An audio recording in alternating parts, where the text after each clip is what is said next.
सिलीगुड़ी में चोरों का बढ़ता जा रहा है राज, दहशत में है शहरवासी। For water counts. SBM Gold's water tank is the most sustainable and durable water storage solution available. Our hashtag Siliguri में चोरों का राज बढ़ता जा रहा है, जिसके कारण शहरवासी दहशत में है।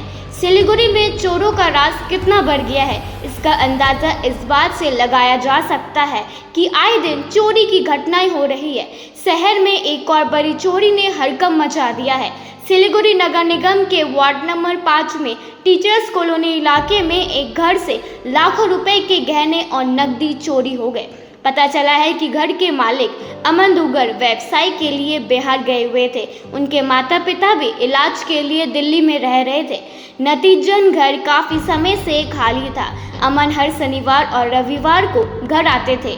इस मौके का फ़ायदा उठाकर चोर घर में घुसे और करीब 25 से 30 लाख रुपए के सोने के गहने और 25 से 30 हज़ार रुपये नकद लेकर फरार हो गए। आस पड़ोसियों का फ़ोन आने पर अमन दुगर जल्दी से घर लौटे। इसके बाद उन्हें चोरी की जानकारी हुई। सूचना मिलने के बाद सिलीगुड़ी थाने की पुलिस मौके पर पहुंची और जांच शुरू कर दी है। पुलिस इलाके के आसपास की जांच कर रही है और साथ ही इलाके के सीसीटीवी फुटेज की भी जांच कर रही है। जी आज सुबह मेरे पिताजी के पास पड़ोसी का फ़ोन आया। एक्चुअल में हम लोग कुछ महीने पहले यहाँ शिफ्ट हुए हैं।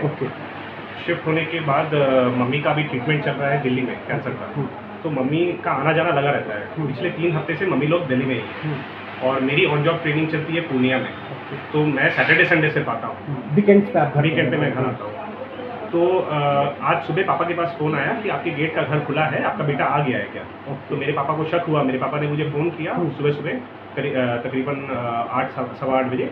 उन्होंने मेरे को पूछा कि तुमने ताला खुला छोड़ दिया था क्या, या तुम चले गए हो घर? मैंने बोला नहीं ना, मैंने ताला खुला छोड़ा है ना, मैं घर गया हूँ। तो फिर उन्होंने पड़ोस वाले अंकल को बोला, वो आके देखा तो उन्होंने देखा कि दरवाज़ा टूटा हुआ है, ये सब ऐसे बिखरा हुआ है जैसा आप लोग देख ही रहे हैं। कितने के जेवरात थे, नगद कितने रुपए थे? नगद लगभग 25 से 30 हज़ार थे। और अप्रॉक्सीमेटली हम जो लगा रहे हैं हिसाब 25 से 30 लाख रुपए का ज्वेलरी था, सोना और हीरा दोनों मिला के। तो आपको आज सुबह इस घटना के बारे में पता चला, फिर आप पूर्णिया से सिलीगुड़ी पहुंचे। थाने में आपने शिकायत दर्ज कराई, क्या आश्वासन मिला है? पुलिस का वैन आया था, पुलिस का वैन आके सर्वे करके गया है।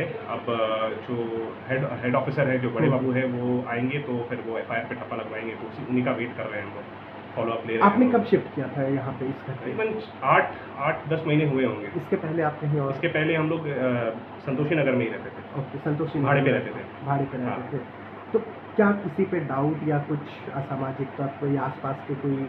देखिए, एक तो सबसे बड़ा जो डर हमें हर दिन रहता है, जब हम यहाँ रहते भी हैं तो भी ये डर हमें रहता है कि ठीक नुक्कड़ पे 10 से 12 लड़के डेली शाम को 6 से 7 बजे के बाद आते हैं और दारू, सिगरेट और पता नहीं अलग नशीले पदार्थ इस्तेमाल करते हैं। आसपास के कॉलोनी वालों ने भी जाके थाने में कंप्लेन की है इस चीज़ की, जैसा बता रहे थे वो, लेकिन कुछ एक्शन नहीं हुआ है या वो भाग गए हैं, क्योंकि पुलिस वालों ने भी बोला कि हम उन्हें पकड़ने आते हैं तो वो भाग जाते हैं।